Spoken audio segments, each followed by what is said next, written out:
ಬೇಕಾಗಿ ನೋಡೋಣ ಟಾಪ್ 24 ಕೊಲೆಗೆ ಸ್ಕೆಚ್ ಹಿನ್ನೆಲೆ ಶಾಸಕ ಎಸ್ಆರ್ ವಿಶ್ವನಾಥ್ ಮನೆಗೆ ಪೊಲೀಸ್ ಬಂದೋಬಸ್ತ್ ಒದಗಿಸಲಾಗಿದೆ. ಸಿಂಗನಾಯಕನಹಳ್ಳಿಯಲ್ಲಿರುವ ವಿಶ್ವನಾಥ್ ಅವರ ಮನೆಗೆ ರಾಜಾನುಕುಂಟೆ ಪೊಲೀಸರು ಬಿಗಿ ಭದ್ರತೆಯನ್ನು ಒದಗಿಸಿದ್ದಾರೆ. ಸ್ಥಳದಲ್ಲಿ ಪೊಲೀಸರು ಬೀಡು ಬಿಟ್ಟಿದ್ದಾರೆ. ನಿನ್ನೆ ವಿಶ್ವನಾಥ್ ಕೊಲೆಗೆ ಸ್ಕೆಚ್ ಹಾಕಿರೋ ಬಗ್ಗೆ ವಿಡಿಯೋವೊಂದು ಹರಿದಾಡಿತ್ತು. ಈ ಬಗ್ಗೆ ಕೇಸ್ ಕೂಡ ದಾಖಲಾಗಿದ್ದು ತನಿಖೆ ಕೈಗೊಳ್ಳಲಾಗಿದೆ. ಈ ಬೆಳವಣಿಗೆಯಿಂದ ಎಸ್ಆರ್ ವಿಶ್ವನಾಥ್ ಮನೆಗೆ ಪೊಲೀಸರು ಭದ್ರತೆ ನೀಡಿದ್ದಾರೆ. ಶಾಸಕ ಎಸ್ಆರ್ ವಿಶ್ವನಾಥ್ ಕೊಲೆಗೆ ಸಂಚು ಪ್ರಕರಣ ಆಶ್ಚರ್ಯ ತರುವಂತಹ ಘಟನೆ.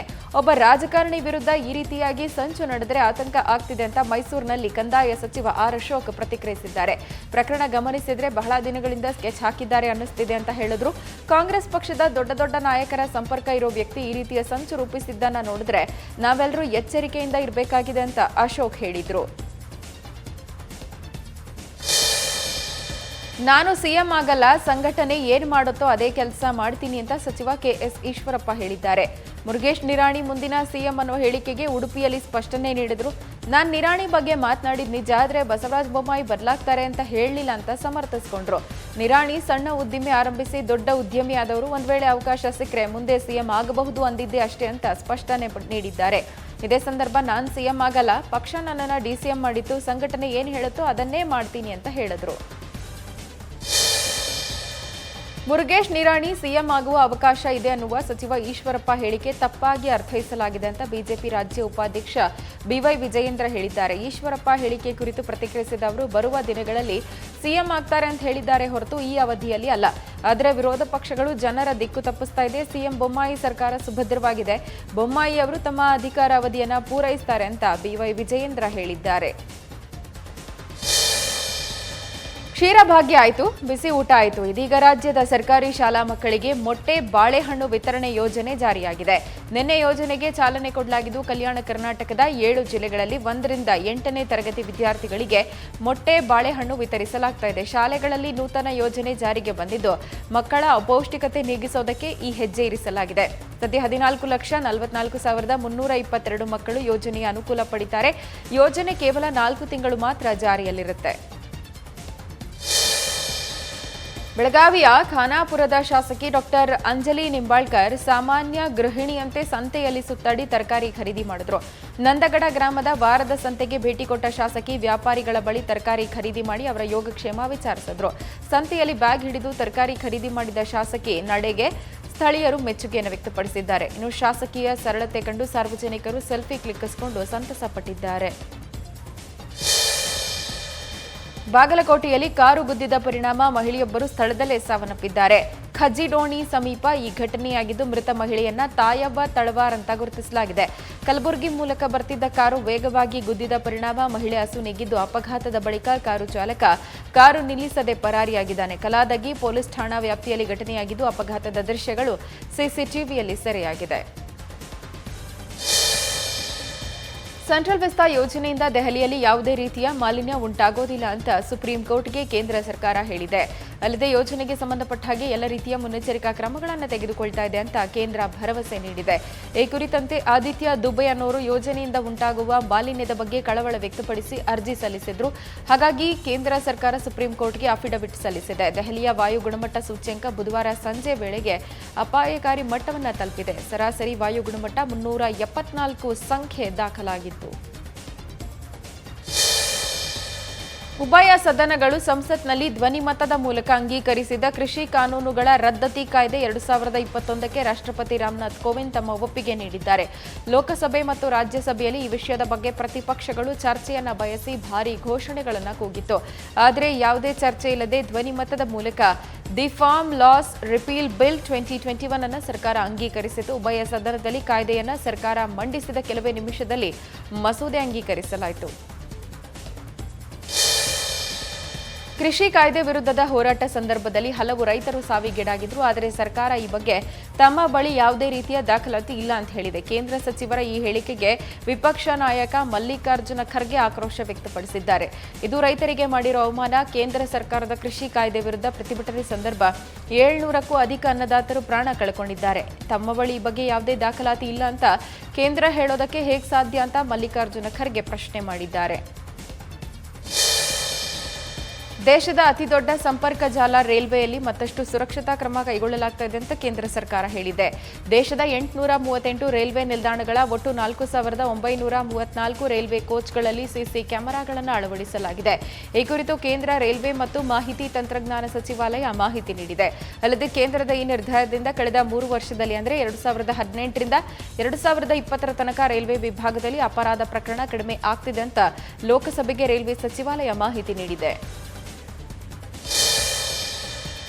ಸಂಸತ್ನಲ್ಲಿ ಮಾಧ್ಯಮಗಳ ಮೇಲೆ ಹಾಕಿರೋ ನಿರ್ಬಂಧ ವಿಚಾರಕ್ಕೆ ರಾಜ್ಯಸಭಾ ಸಭಾಪತಿ ಮಲ್ಲಿಕಾರ್ಜುನ ಖರ್ಗೆ ಪತ್ರವನ್ನ ಬರೆದಿದ್ದಾರೆ. ವೆಂಕಯ್ಯ ನಾಯ್ಡು ಅವರಿಗೆ ಪತ್ರವನ್ನ ಬರೆದಿರುವ ಖರ್ಗೆ ಪತ್ರಕರ್ತರ ಮೇಲೆ ಹಾಕಿರೋ ನಿರ್ಬಂಧ ತಕ್ಷಣ ತೆಗೆದುಹಾಕುವಂತೆ ಮನವಿ ಮಾಡಿದ್ದಾರೆ. ಸಂಸತ್ನಲ್ಲಿ ಕೋವಿಡ್ ಮಹಾಮಾರಿಯನ್ನ ತಡೆಯುವ ಉದ್ದೇಶದಿಂದ ಪ್ರೆಸ್ ಗ್ಯಾಲರಿಯಲ್ಲಿ ಪತ್ರಕರ್ತರ ಪ್ರವೇಶಕ್ಕೆ ನಿರ್ಬಂಧವನ್ನು ವಿಧಿಸಲಾಗಿದೆ. ಇದು ತೀವ್ರ ದುಃಖ ಮತ್ತು ಆಘಾತಕಾರಿ ಸಂಗತಿ ಅಂತ ರಾಜ್ಯಸಭೆ ವಿಪಕ್ಷ ನಾಯಕ ಖರ್ಗೆ ಕಿಡಿಕಾರಿದ್ದಾರೆ. ಮಧ್ಯಪ್ರದೇಶದ ಬೆತುಲ್ದಲ್ಲಿ ಭೀಕರವಾಗಿ ಬಸ್ ಮತ್ತು ಟ್ರಕ್ ನಡುವೆ ಅಪಘಾತ ಸಂಭವಿಸಿದೆ. ಘಟನೆಯಲ್ಲಿ 6 ಮಂದಿ ಸ್ಥಳದಲ್ಲೇ ಸಾವಿಗೀಡಾಗಿದ್ದು 16 ಮಂದಿ ಗಂಭೀರವಾಗಿ ಗಾಯಗೊಂಡಿದ್ದಾರೆ. ಬಸ್ ಚಾಲಕ, ಒಂದು ಮಗು, ಮಹಿಳೆ ಸೇರಿ 6 ಮಂದಿ ದುರ್ಮರಣಕ್ಕೀಡಾಗಿದ್ದಾರೆ. ಇನ್ನು ಭಿಂಡ್ನಲ್ಲಿ ನಡೀತಾ ಇರೋ ಮತ್ತೊಂದು ಅಪಘಾತದಲ್ಲಿ 12ಕ್ಕೂ ಅಧಿಕ ಮಂದಿ ಗಂಭೀರವಾಗಿ ಗಾಯಗೊಂಡಿದ್ದಾರೆ. ಸ್ಥಳೀಯ ಗ್ರಾಮಸ್ಥರು ಗಾಯಗೊಂಡವರನ್ನ ಆಸ್ಪತ್ರೆಗೆ ದಾಖಲು ಮಾಡಿದ್ದು ಇದರಲ್ಲಿ 6 ಮಂದಿಯ ಸ್ಥಿತಿ ಚಿಂತಾಜನಕವಾಗಿದೆ.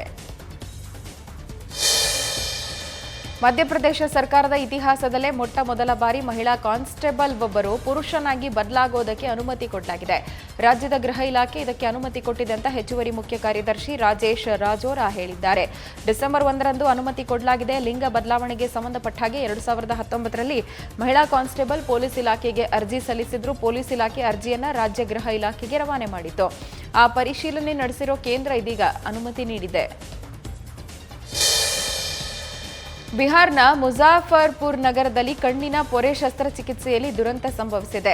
ಶಸ್ತ್ರಚಿಕಿತ್ಸೆಯ ತೀವ್ರ ಸೋಂಕಿನ ನಂತರ 40ಕ್ಕೂ ಹೆಚ್ಚು ಮಂದಿ ಕಣ್ಣಿನ ದೃಷ್ಟಿ ಕಳೆಕೆ 22 ಮತ್ತು 27ರ ನಡುವೆ ನಡೆದಿರೋ ಶಸ್ತ್ರಚಿಕಿತ್ಸೆ ಬಳಿಕ ಹಲವರಿಗೆ ತೀವ್ರ ತೆರನಾಗಿ ಕಣ್ಣಿನ ಸೋಂಕು ಉಂಟಾಯಿತು. ಮಂಗಳವಾರದ ತನಕ 25 ಸಂತ್ರಸ್ತರು ಈ ರೀತಿಯಾಗಿ ಪತ್ತೆಯಾಗಿದ್ದಾರೆ. ಪಾಟ್ನಾದ ಆಸ್ಪತ್ರೆಗಳಲ್ಲಿ ಈ ತನಕ 12 ಜನರ ಸೋಂಕಿತ ಕಣ್ಣುಗಳನ್ನು ತೆಗೆದುಹಾಕಲಾಗಿದೆ.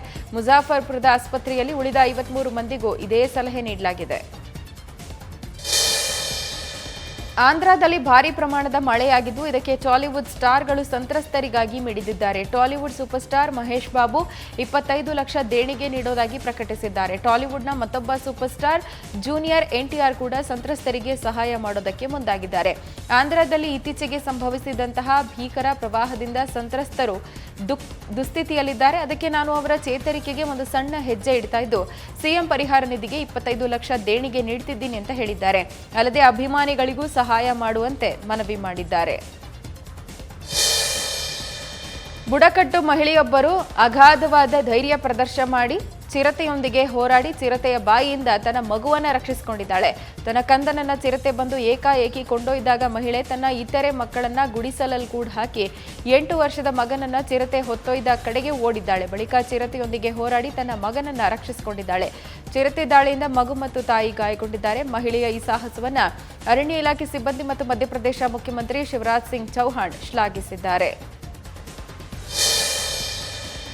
ಸರ್ಕಾರಿ ನೌಕರರು ಮತ್ತು ವಕೀಲರಿಗೆ ₹1 ಮನೆಯನ್ನು ಒದಗಿಸುವುದಕ್ಕೆ ಉತ್ತರ ಪ್ರದೇಶ ಸರ್ಕಾರ ಮುಂದಾಗಿದೆ. 2022ರ ವಿಧಾನಸಭಾ ಚುನಾವಣೆಗೆ ಮುನ್ನ ಉತ್ತರ ಪ್ರದೇಶ ಸರ್ಕಾರ ಭರ್ಜರಿ ಆಶ್ವಾಸನೆ ಕೊಟ್ಟಿದೆ. ಇದೀಗ ಸರ್ಕಾರಿ ನೌಕರರು ಮತ್ತು ವಕೀಲರ ಸರದಿ. ಇನ್ನು ಈ ಯೋಜನೆಯನ್ನ ಅಧಿಕೃತವಾಗಿ ಜಾರಿ ಮಾಡಲಾಗಿಲ್ಲ. ₹1ಗೆ ಯಾವ ರೀತಿಯಾಗಿ ಮನೆಗಳನ್ನ ಕೊಡಬಹುದು ಅನ್ನೋದರ ಬಗ್ಗೆ ಹಿರಿಯ ಅಧಿಕಾರಿಗಳು ಕರಡನ್ನ ಸಿದ್ಧಪಡಿಸಿದ್ದಾರೆ. ಆ ಕರಡಿಗೆ ಉನ್ನತ ಮಟ್ಟದಲ್ಲಿ ಅನುಮೋದನೆ ಸಿಕ್ಕಿದ ಬಳಿಕ ಕ್ಯಾಬಿನೆಟ್ನಲ್ಲಿ ಒಪ್ಪಿಗೆ ಪಡೆದು ಈ ಯೋಜನೆಯನ್ನು ಜಾರಿಗೊಳಿಸಲಾಗುತ್ತೆ ಅಂತ ಮಾಹಿತಿ ಲಭ್ಯವಾಗಿದೆ.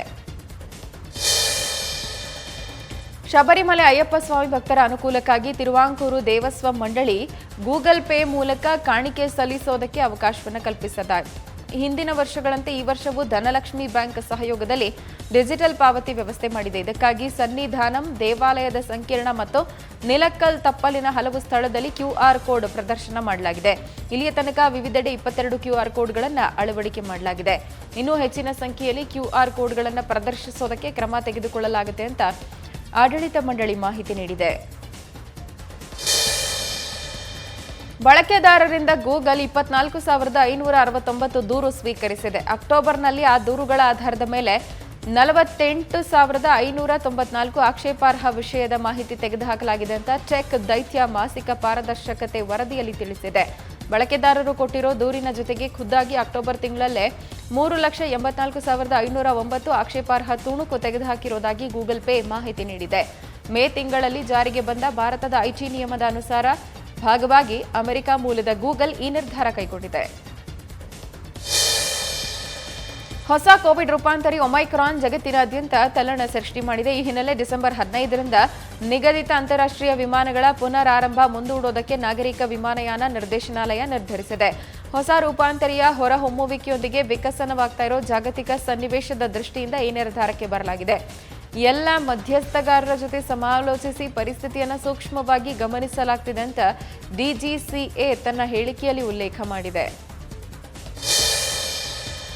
ಒಮೈಕ್ರಾನ್ ಆತಂಕ ಹಿನ್ನೆಲೆ ಲಸಿಕೆ ಪಡೆಯದೇ ಇರೋ 60 ವರ್ಷಕ್ಕೂ ಮೇಲ್ಪಟ್ಟವರು ಪ್ರಯಾಣವನ್ನ ಮುಂದೂಡಿಕೆ ಮಾಡೋದು ಒಳಿತು ಅಂತ ವಿಶ್ವ ಆರೋಗ್ಯ ಸಂಸ್ಥೆ ಸಲಹೆ ನೀಡಿದೆ. ಅಮೆರಿಕ, ಜಪಾನ್ ಮತ್ತು ಸಿಂಗಪುರ್ ದೇಶಗಳು ವಿದೇಶಿ ಪ್ರಯಾಣಿಕರಿಗೆ ಭಾಗಶಃ ಬಾಗಿಲು ಬಂದ್ ಮಾಡಿದ್ದು, ಈ ಬಗ್ಗೆ WHO ಆಕ್ಷೇಪ ವ್ಯಕ್ತಪಡಿಸಿದೆ. ಸಂಪೂರ್ಣ ಪ್ರಯಾಣ ನಿಷೇಧದಿಂದ ಕೊರೋನಾ ಹರಡುವಿಕೆ ತಡೆಯೋದಕ್ಕೆ ಸಾಧ್ಯ ಇಲ್ಲ ಅಂದಿದೆ. ಲಸಿಕೆ ಪಡೆಯದೇ ಇರೋ 60 ವರ್ಷಕ್ಕೂ ಮೇಲ್ಪಟ್ಟವರು ಇದೀಗ ಹೈ ರಿಸ್ಕ್ ದೇಶಗಳು ಅಂತ ಗುರುತಿಸಲ್ಪಟ್ಟ ಕಡೆ ಹೋಗೋದು ಬೇಡ ಅಂತ WHO ಹೇಳಿದೆ. ಹೊಸ ಕೋವಿಡ್ ರೂಪಾಂತರಿ ಒಮೈಕ್ರಾನ್ ಹೆಚ್ಚಾಗ್ತಾ ಇರೋ ಭಯದ ನಡುವೆ ಇವತ್ತು 23 ದೇಶಗಳಲ್ಲಿ ಇದು ದೃಢೀಕರಿಸಲ್ಪಟ್ಟಿದೆ ಅಂತ ವಿಶ್ವ ಆರೋಗ್ಯ ಸಂಸ್ಥೆ ಹೇಳಿದೆ. ಈ ಬಗ್ಗೆ WHO ಮಹಾನಿರ್ದೇಶಕ ಟೆಡ್ರೋಸ್ ಅಧಾನೋಮ್ ಗೆಬ್ರಿಯಸಸ್ ಮಾಹಿತಿ ನೀಡಿದ್ದಾರೆ. ವಿಶ್ವ ಆರೋಗ್ಯ ಸಂಸ್ಥೆಯ 6 ಪ್ರದೇಶದಲ್ಲಿ 5 ದೇಶದಿಂದ ಕನಿಷ್ಠ 23 ದೇಶಗಳು ಒಮೈಕ್ರಾನ್ ಪ್ರಕರಣಗಳನ್ನು ವರದಿ ಮಾಡಿದೆ. ಆ ಸಂಖ್ಯೆಯು ಬೆಳೀತಿದೆ ಅಂತ ನಾವು ನಿರೀಕ್ಷೆ ಮಾಡಿದ್ವಿ ಅಂತ ಹೇಳಿದ್ದಾರೆ. ಅಲ್ಲದೆ ವಿಶ್ವ ಆರೋಗ್ಯ ಸಂಸ್ಥೆ ಈ ಬೆಳವಣಿಗೆಯನ್ನ ಗಂಭೀರವಾಗಿ ಪರಿಗಣಿಸುತ್ತೆ ಅಂತ ಟೆಡ್ರೋಸ್ ತಿಳಿಸಿದ್ದಾರೆ. ಮ್ಯೂನಿಚ್ನ ಜನನಿಬಿಡ ಪ್ರದೇಶದಲ್ಲಿನ ರೈಲು ಮಾರ್ಗದ ಪಕ್ಕದ ನಿರ್ಮಾಣ ಸ್ಥಳದಲ್ಲಿ 2ನೇ ಮಹಾಯುದ್ಧದ ಬಾಂಬ್ ಸ್ಫೋಟವಾಗಿದೆ. ಘಟನೆಯಲ್ಲಿ 3 ಗಾಯಗೊಂಡಿದ್ದಾರೆ. ಅದರಲ್ಲಿ ಓರ್ವನ ಪರಿಸ್ಥಿತಿ ಗಂಭೀರವಾಗಿದೆ ಅಂತ ಜರ್ಮನ್ ಪೊಲೀಸರು ಹೇಳಿದ್ದಾರೆ. ಜೋನಾಸ್ಬರ್ಗರ್ ಬ್ರೂಕೆ ನಿಲ್ದಾಣದ ಬಳಿ ಇರುವ ಸೈಟ್ನಲ್ಲಿ ಬಾಂಬ್ ಸ್ಫೋಟವಾಗಿದ್ದು, ಇಡೀ ಪ್ರದೇಶ ದಟ್ಟವಾದ ಹೊಗೆಯಿಂದ ಆವೃತವಾಗಿತ್ತು.